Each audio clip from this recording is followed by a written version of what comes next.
I declare the House in committee for consideration of the Civil Defence Emergency Management Amendment Act 2016 Amendment Bill.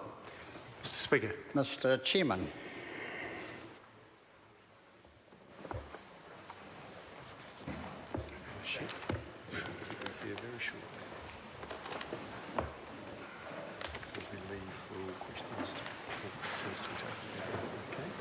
So the question will be clauses 1 to 11. We start. Are we taking this one debate or one debate?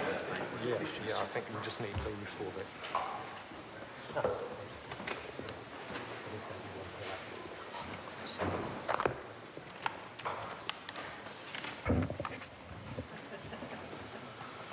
Members, the House and Committee on the Civil Defence Emergency Management Amendment Act 2016 Amendment Bill.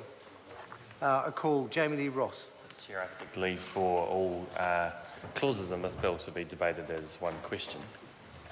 Members, leave is put for that purpose. Is there any objection? There appears to be none. The question is then that clauses 1 to 11 stand part. Mr. Chair. Oh, Grant. sorry, no, actually. Mr. Chair, I'm sure my colleague David Parker will take a call in a moment. I just wanted to make reference to two specific points in the legislation.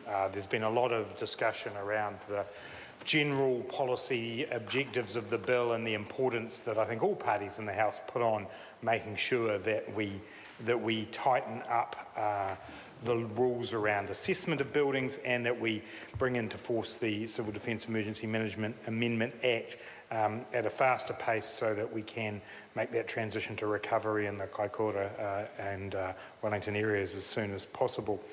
So the two specific matters I wanted to raise were around the extension of the powers and addressing the issue that I think was raised initially by New Zealand First during the discussions, which was, while we all want to make sure that the example of a multi-storey apartment building here in Wellington is assessed, and if the building owner is not assessing that, or if the council has a reason to believe that an assessment is necessary, that they should be able to do that. But on the other hand, we don't want to create a situation of unnecessary compliance for perhaps a single-storey dwelling, or the example that's been used throughout is the sort of voluntary trust who owns a community hall. And the discussion went backwards and forwards in the cross-party talks, and we've ended up with what appears in various places in the bill, but in particular the Section 7, which inserts new 26A(3), which is that, and the wording of that now reads, a person may not give a direction for there to be an assessment under subsection 2 unless the person had regard to whether the structure or type of structure may in the circumstances pose a risk of an injury or a risk to the safety of life or the safety of other property. I think we all feel that that actually does capture what we're trying to say here, particularly by the insertion of the phrase type of structure, because that allows us to break out those small halls and so on that where actually there would be an undue burden or an unnecessary examination. My own view, Mr. Chair, is that I think it's highly unlikely that any local authority would do that. I think for the most part local authorities know exactly the kinds of buildings they want to get here, but it's better to be absolutely clear about that as we go through this.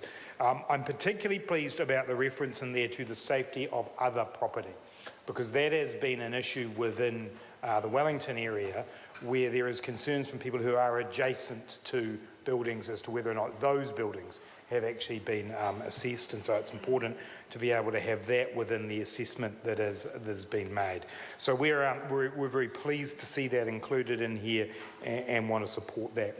The other matter that I'll just say in this brief call, Mr. Chair, is around just emphasising again that the bringing forward of the implementation of the Act is for those areas affected by the earthquake sequence, and that it is open to other local authority or other territorial authorities to also bring into force the Act at an earlier date if they so choose, but it is not compulsory.